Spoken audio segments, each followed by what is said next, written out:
Today, I'm reacting to Jeremy Ethier's newest video on protein, claiming that more protein doesn't build more muscle. I'll evaluate the research, his claims, and what I personally think about them as an exercise scientist.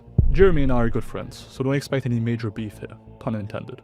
But still, having previously gone on record claiming that higher protein diets will build more muscle and that your ideal protein intake should likely be above a gram a pound, let's see what he says. Let's go. Do you expect your muscles to grow bigger and bigger by shoveling high protein into your body?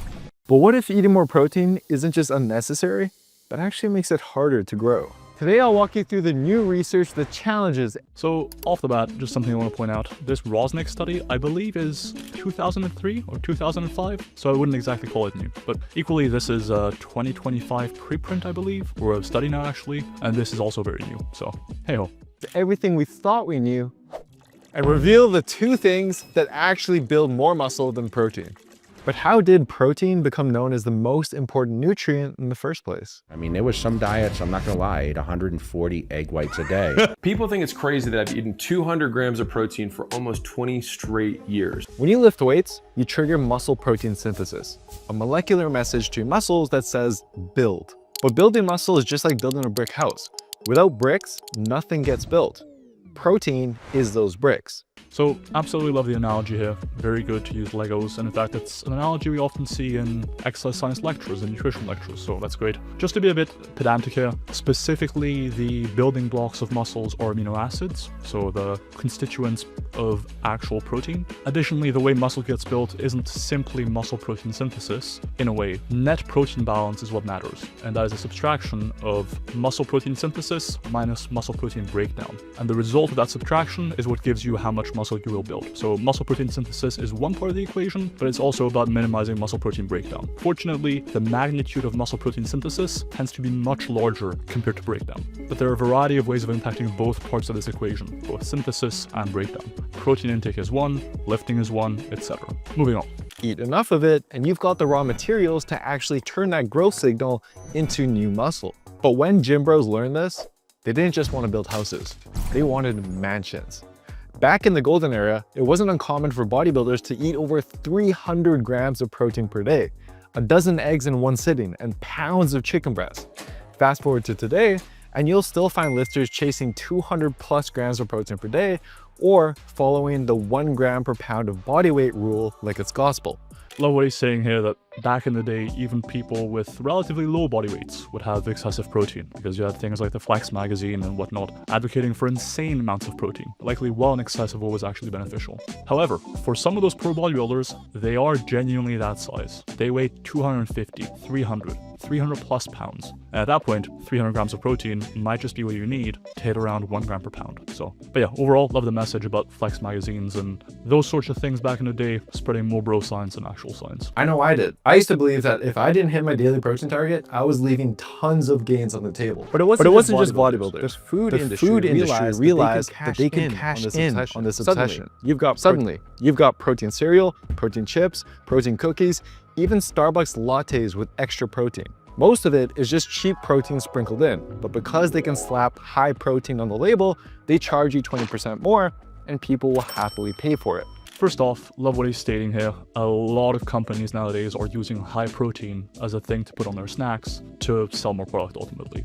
And to echo Jeremy, one really quick tip from a science perspective. Check the nutritional label on those high protein snacks, high protein Snickers bars, high protein mousses, all that stuff. Oftentimes, the amount of protein contained in them might be in the neighborhood of 5 to 10 grams. Not actually enough to make an appreciable difference to your protein goal, but that amount of calories from that snack is enough to make a difference in your overall calorie intake and potentially your fat loss if you're trying to lose fat. So oftentimes, especially in a cut, you are better off skipping those high protein quote-unquote snacks. That being said, there's nothing wrong with including these high protein snacks. If you like the way they taste, they can be a great way to have a snack. They just tend to be a bit more expensive, and the amount of protein you gain is usually pretty marginal. In fact, if you instead spent that extra money from the high protein snack on something like chicken breast or fat-free yogurt or something like that, you would typically end up getting more protein for less money.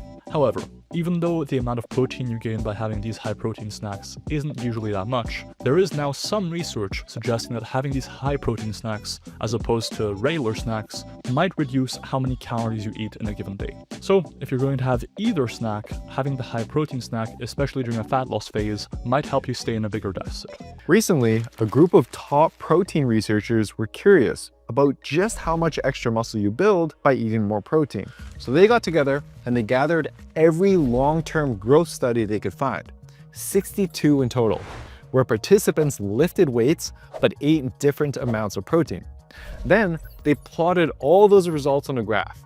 Protein intake on the bottom, muscle growth on the side. The results were not what they were expecting. In one study, participants ate what most lifters would call low protein, so 0.45 grams per pound of body weight. For someone who weighs 180 pounds, that's just 82 grams of protein a day, basically 2 chicken breasts. This mark on the y-axis represents how much growth they got. Now, what happens if you take a similar group of lifters, but you feed them double that, 4 chicken breasts per day? Using gym bro math, that should mean at least double the gains, right? Surprisingly, the growth was pretty much identical. I love that Jeremy is referring to a meta-analysis here, but it's important to note that then he's referring to the results of a single study. I think the argument would be much more compelling if he instead referred to the overall relationship observed across all 62 studies. And the researchers actually fit a linear relationship to these studies, meaning the more protein was consumed, broadly speaking, the more hypertrophy was observed. And additionally, there's actually more than one meta-analysis on protein intake and hypertrophy from lifting. This is a 2022 meta-analysis. There's also been a meta-analysis by Tagawa and colleagues in 2020, which likewise observed that higher protein intakes led to more hypertrophy, even past around a gram a pound. Additionally, this meta-analysis by Nunes didn't just plot the results of all studies on a graph and draw a linear relationship. They also split up results into eating less than 1.2 grams per kilogram, between 1.2 and 1.6, and above 1.6. And when data were analyzed that way, a pretty clear trend did emerge. Consuming below 1.2 grams resulted in an effect size of minus 0.14, meaning muscle loss. A protein intake between 1.2 and 1.6 resulted in an effect size of 0.17, and a protein intake above 1.6 grams per kilogram resulted in an effect size of 0.3. So clearly, the higher you went, based on these results, going above 1.6 grams per kilogram of protein does seem to benefit hypertrophy. And this is in line with nearly every meta-analysis on the topic over the past decade. We know with pretty damn high confidence at this stage that eating at least 1.6 grams per kilogram of body weight is good. And as we'll get to in a second, you likely want even more than that. Unfortunately, because in this meta-analysis, all they did was try to fit a linear relationship, that relationship would imply that as you consume more and more protein, basically indefinitely, you would see more hypertrophy. And that's probably not accurate. Fortunately, Greg Knuckles over at Strong by Science used this data and tried to figure out where that breakpoint might be. Using all the studies available, Greg identified what the ideal protein intake for hypertrophy might be. But we'll get back to that when Jeremy gives his recommendations based on this research. But now let's really push it. 270 grams per day. That's 6 chicken breasts. Well, despite participants in this study eating 3 times more protein, they actually gained less muscle. But I know what you're thinking.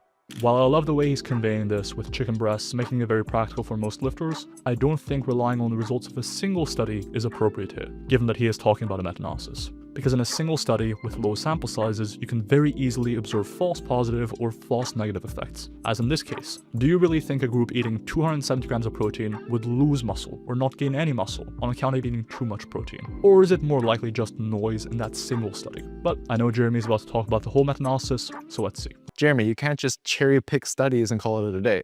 And you're right. So let's widen the lens a bit. Here are all the studies in the analysis that looked at moderate to high protein intakes, with just 2 outliers removed because they reported way larger than normal gains. Now, if eating more protein really has a powerful effect on growth, you'd expect these dots to climb up and to the right. The trend is basically flat. And so what that means is the anticipated benefit of pushing your protein even higher is very, very small. And frankly, so small that many researchers aren't even confident that a benefit exists at all.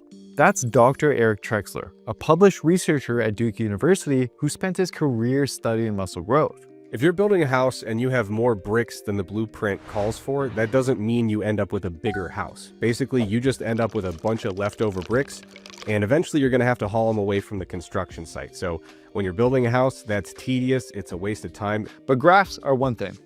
Let's say you somehow manage to convince a pro bodybuilder to not just cut his protein intake in half, but to stop eating meat, eggs, and fish, getting all of his protein only from plant-based sources. Surely, he would shrivel up and lose all his gains, right? Well, that's exactly what pro-natural bodybuilder Alex Leonidas did 2.5 years ago. Alex used to eat 200 grams of protein every single day. Now he eats as low as 90 grams per day, and all of it comes from plant-based sources. I've noticed absolutely nothing. Recovery is exactly the same. Progressive overload is the same as it's been for many years. I would consider myself an elite natural lifter. I've been documenting all my training since 2020. I have SD cards filled to the max. My gains have not been affected whatsoever. I've tried up to 220 grams, including being at single-digit body fat. Comparing that to 120, which is 100 grams less, I'm just as strong as I've ever been. 405 bench at 181. First off, Alex is absolutely jacked. And I do think there's merit to what he's saying. Equally, Alex has been jacked for a very, very long time. In fact, he likely built his physique and most, if not all of his muscle, off of a high-protein diet. Now don't get me wrong, you can still make gains even 5, 10, 15 years into your lifting career. But the majority of your gains will come early into your lifting career. And if you've been lifting for long enough, you know that past a certain stage, additional muscle growth takes a long time. It's hard to even notice sometimes. PRs are very slow. And Alex is ultimately just one person. It's an N=1 case study. If he had had a higher protein diet over the past 4 years, who knows, maybe he would have seen slightly faster gains. For instance, he states that he's benched 405 at 181. That's really impressive. But he also said that he's maintained that strength over these past 4 years. And maintaining strength and muscle is a hell of a lot easier than gaining additional strength and muscle when you've been lifting for that long. But ultimately, protein is just a small part of what helps you gain muscle and strength. So on that, I absolutely agree. So if you're wondering how far a person can possibly get with a low protein diet, Alex is living proof that the answer is pretty damn far. I just feel like people need to focus more on their health instead of just one sole macronutrient, protein. And I'm not the first person to report this. I don't know if you've looked at Brian Bornstein and a couple other guys, but it's a common thing that they're now dropping their levels to around the zone that I'm talking about. And that's been surprising to me too, because now I'm saving money and I don't have to stress about it as much. I love the emphasis on health here. I think it's one of the most overlooked things by many lifters. Increase your vegetable intake. Ideally, aim for at least 5, maybe even at least 10 servings of fruits and vegetables per day. For many lifters, that's one of the biggest things you can do for your long-term health and even recovery. Meta-analyses have clearly shown that higher fruit and vegetable intake is linked with a lower risk of all-cause mortality and a variety of other diseases. And that's after adjusting for confounders. However, again, I wouldn't necessarily use a few lifters as N=1, 2, 3 to really support the idea that you can slash your protein intake in half and see the same gains, or even better gains. But yeah, adding fruits and vegetables to your diet, I'm all for. But now you're probably wondering, if protein doesn't matter as much as we thought, then what does? Well, let's take a look at a few clues. In one study, researchers had one group of people double their protein intake to about 140 grams a day, while another group stayed at 70. The catch? Neither group trained. And after 8 weeks, guess what happened? Nothing. No muscle, no strength, no gains, just more expensive pee. 100% agreed here.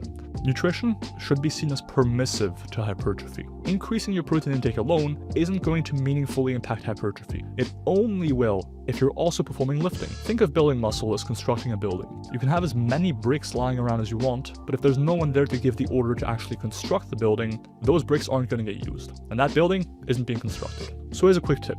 If you're traveling and you kind of have to pick between, okay, I can spend my money on protein shakes or protein bars or protein powders, or I can spend my money and get a gym day pass. Getting that gym day pass is going to have a way bigger impact on maintaining your size and strength while traveling compared to that protein. On the flip side, another study looked at patients with kidney issues who were forced into extremely low protein diets, less than 50 grams a day. Now you'd expect that would completely shut down muscle growth. But when half of them started lifting weights, even on that tiny amount of protein, their muscles still got over 20% bigger and 30% stronger. But what about your diet? What if I told you eating this bowl of rice could get you the same muscle growth as eating all this extra protein? Well, in one experiment, researchers split lifters into 3 groups. All of them followed the same lifting program. Group A got nothing extra, just their normal diet. Group B added a 2,000 calorie shake made mostly of carbs. And Group C added a similar 2,000 calorie shake, but with 82 grams of protein mixed into it. After the 8 weeks, both shake groups gained significantly more weight and muscle than the control group who didn't get extra calories. But here's the kicker. The carb group experienced similar gains as the extra protein group, suggesting it was the extra calories, not the protein, driving the gains. And we see the same thing in the opposite direction. Ultimately though, this is only a single experimental study with a relatively small sample size in beginners. So these results don't really overturn what a meta-analysis like that one by Nunes showed, that higher protein intakes generally lead to more hypertrophy. In fat loss studies, people who train hard and eat plenty of protein can still build muscle if they're at maintenance calories or in just a very small deficit. But once that deficit gets too steep, around 500 to 700 calories per day, most people start losing muscle, even with a high protein diet. So I like that he points out here that getting into a big enough deficit will make it impossible or nearly impossible to gain much muscle anymore, regardless of your protein intake. However, it's also important to note that a newer meta-analysis on exactly this topic is available by Rethinking and colleagues published in 2025, and they found that higher protein intakes, all the way to 2.5 to 3 grams of protein per kilogram of body weight, did help with attenuating muscle loss and even helping you gain muscle in a deficit. This meta-analysis looked at all studies where people were losing weight, lifting weights, and tracked their protein intakes. With this being the largest meta-analysis and the most up-to-date one, this is the one I would refer to. So you put all these studies together, and the most important drivers of growth becomes quite obvious. Number 1, hard training. Number 2, eating enough calories to fuel your training and recovery. And unless you're severely restricting it, protein actually comes in for support at number 3. In fact, there's even some cases where protein can actually start hurting your growth rather than helping it. For one, protein is arguably the most filling food you can eat, and it also burns the most calories to digest. If you struggle to gain weight, this can make it harder to eat enough to grow. Not to mention the GI discomfort and flatulence that can come from higher protein diets. You're not going to like it, and neither will the people around you. So first off, absolutely agree with the point about flatulence. A high enough protein diet for many people, especially if you're consuming things like eggs, can cause a bit of flatulence. However, on the point of being most filling, I would say I generally disagree. In a vacuum, yes, protein has a higher thermic effect of feeding, aka it burns more calories during digestion and metabolism compared to other macronutrients like fats and carbohydrates, and even alcohol. However, that is only true in a vacuum. Practically speaking, vegetables and fruits, carb sources, tend to be a lot more satiating on a per gram basis compared to protein sources. Because ultimately, the macronutrient you're consuming is only a small part of the satiety puzzle. Calorie density, fiber content, those things matter too, and those things are generally higher and more satiating in fruits and vegetables. So I've had clients who've come to me with relatively higher carb intakes and I've switched them to a relatively higher protein intake, and they've actually found it easier to get their calories in. Second, it's expensive. Let's say your body only needs about 100 grams of protein a day, but you decide to push it up to 200. That extra 100 grams isn't giving you any additional muscle. Your body just burns it for energy. So this example of moving from 100 grams to 200 grams isn't all that helpful, and here's why. Ideally, your protein should be scaled to your body weight. 100 grams can be perfectly adequate for one person, but not for another. But I would say for most lifters, 100 grams likely isn't enough to maximize hypertrophy, and you're likely better off with 200 grams. I'll give you my recommendations for protein intake at the end of the video based on all the research. Now, if that extra protein is coming from chicken, that's about $5 added to your grocery bill every single day. But if you replace those calories with carbs, like potatoes, you get the same amount of energy for less than $1. That's a difference of around $120 a month, or nearly $1,500 a year. The money point is nearly impossible to argue with. Protein is by far the most costly macronutrient, so there's a real benefit to not going higher than you need to. But still, just because it's expensive doesn't mean it's not worthwhile. And third, when protein takes up too many of your calories, it pushes out carbs and fats. Too low fat can mess your hormones, whereas too low carbs drains your glycogen, tanking your workout performance. This can absolutely be true. You can go so high in protein that you don't have enough carbs or enough fats to optimally support hypertrophy. However, this is actually pretty hard to do. Unless you're on super low calories or you're really just bumping protein to extreme, absurd amounts, that probably isn't going to happen. Here's what the research says. Hormonal health tends to take a hit somewhere below around 40 to 60 grams per day. And while some research finds that higher fat intakes are beneficial to your hormonal health, this may more so just have to do with a higher total energy intake, aka making sure your overall calories are appropriate. For carbohydrates, the research doesn't really support that high carbs are necessary for hypertrophy. A 2022 systematic review found that consuming below 4 grams of carbohydrates per kilogram of body weight per day was pretty similarly beneficial beneficial to consume between 4 and 10 grams of carbohydrates per kilogram per day. So in all likelihood, as long as you're hitting 40 to 60 grams of fat per day, and you're hitting somewhere in the ballpark of maybe 2 to 4 grams of carbs per kilogram of body weight per day, you're not necessarily going to see better gains by increasing fat or increasing carbs. However, on the flip side, there is a decent chance that having more protein to a pretty high level is going to increase hypertrophy. And I'll give you my recommendations in a moment. Now, I'll share exactly how much protein I'm currently eating and the ranges I'd recommend at the end of this video. But just because protein is overhyped, it doesn't mean it's useless. There's actually 3 situations where protein has major benefits. First, although you can still build muscle without very much protein, the analysis that I showed you earlier, it does suggest a meaningful bump in gains when you go from very low protein intakes up to moderate ones. In fact, Alex mentioned that once he starts going below 90 grams of protein per day, his muscle recovery becomes noticeably slower. This threshold is right around 0.55 grams per pound of body weight. So if you take the number of grams of protein you eat in a day and you divide it by your body weight in pounds, and the number that you get is below 0.55, you'll almost certainly see more growth by eating more protein. The second scenario is when you're dieting. We often talk about how protein can backfire because, it has such a satiating effect, it can reduce appetite, but that becomes really a big game changer when we're dieting down, right? So being able to attenuate hunger and increase fullness on a high protein diet becomes really helpful when we're trying to lose weight and restrict calories. Now, if you're over 15% body fat, you've got plenty of stored energy, so you don't have to worry too much about cutting into muscle as you're losing weight. But once you start to get below 15% body fat, protein becomes extra important. We recently published a meta-analysis specifically on lean dieting people and found that their protein needs tend to be a lot higher than we would typically see in people who are either not dieting or not quite as lean. So, not to nitpick, but they didn't exclusively look at low body fat people, and the chart shown in the video might misrepresent things ever so slightly. First off, it's likely true that being in a deficit might increase your protein needs. However, it is also likely that a higher protein intake in a deficit still benefits you, albeit not quite as much, even if you're at a slightly higher body fat percentage.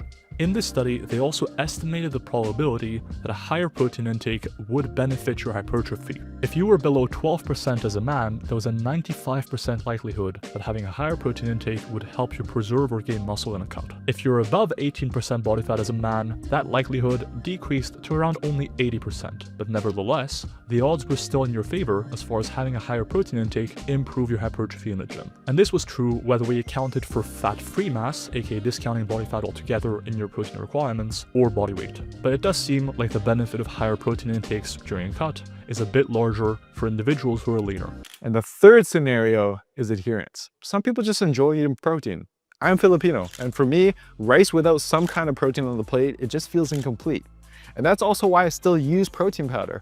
I even sell my own brand, and while this video probably isn't the best marketing for it, I still use it almost every day. Not because it's magic, but because it's a quick, tasty, and versatile way for me to get 30 grams of protein in just a single scoop. But let's get to what you're actually waiting for. How much protein should you actually eat? So, for the majority of lifters, eating 0.55 to 0.63 grams per pound of body weight will already be close to maximizing your gains. For a 160-pound person, that would be around 88 to 100 grams of protein per day. And remember, protein sneaks into your diet in more ways than just shakes and chicken breast. Bread, beans, peanut butter, it all adds up. I even scanned this simple meal with my app, just a protein shake and 2 slices of peanut butter toast. And that's already 50 grams of protein. So hitting your protein target could be as simple as adding 1 protein shake to your day. Now, if you do want a little extra insurance, you can go slightly higher to about 0.64 to 0.72 grams per pound. Think of this zone as very likely maximizing your gains. But if you're dieting and you're below 15% body fat, or let's just say you're somebody who wants the reassurance that you are definitely maximizing your gains, then you can bump this up to 0.73 to 1 gram per pound of body weight. I like that he gave different recommendations for different goals, whether you want to maximize hypertrophy with relative certainty, or whether you're okay with making a slight trade-off in exchange for not needing to cram as much protein into your diet every day. However, I do disagree with the recommendations made, and here's why. First, it's somewhat difficult to know what almost and very likely maximized really means. In his comprehensive article on protein, Greg Nuckols looked at all of the research on protein intake. And when looking at all of this research together, I'll split the recommendations into men and women. I'll provide a range that goes from may maximize growth to will likely maximize growth. And keep in mind that the top end of this range is still relatively uncertain. There's actually more research needed to really establish if there isn't a benefit going even past this. For men, somewhere between around 1.7 grams per kilogram of body weight and 2.35 is likely the optimal range. If you want to really hedge your bets, go closer to 2.35. If you're happy potentially leaving some gains on the table in exchange for having less protein, 1.7. For women, that range is closer to 1.5 to 2.05. Here's what they convert to in grams per pound. You'll notice those recommendations are a fair bit higher than Jeremy's. So what gives? Well, first off, I don't really think that Jeremy reviewed much new research in this video. The only really new study, 2025, is that study by the following colleagues on protein intakes in a deficit when lifting. And if anything, that study actually strongly supports the benefit of higher protein intakes for hypertrophy in a cut. Just look at these graphs. What I think Jeremy was trying to point out in this video is that you can still make gains even on lower protein diets, which is absolutely true. You can think of it like volume. Just because higher volumes generally lead to more hypertrophy doesn't mean you can't make gains on lower volumes, and lower volumes can be great when you're short on time, motivation, or anything else. However, on the whole, I do disagree with Jeremy here. Higher protein intakes, past even the range suggested in this table, do seem to benefit hypertrophy. And while we do need more research to establish where that upper ceiling for hypertrophy benefits really is, kind of like with training volume, there does seem to be a benefit to higher protein intakes beyond what Jeremy is suggesting here. So personally, when I'm coaching clients, I will recommend a protein intake of 2.35 grams per kilogram of body weight for men and around 2.05 grams for women. And that's the video. Speaking of coaching, if you'd like to work with me one-on-one, there's a link in the description to book a free call with me. Or alternatively, if you would like to use the smartest training app on the market for a fraction of the price of coaching, check out MyoAdapt, your smart coach in your pocket. It adapts to your training preferences as far as routine, you can build your own custom split, you can select which muscles you want to emphasize more, and you can train out of any gym and switch between gyms in a moment. Check it out at MyoAdapt.com and use code WOLF for a free 2-week trial, so you can try it out before you commit. That's the video, keep eating your protein, and I'll see you in that next one. Peace.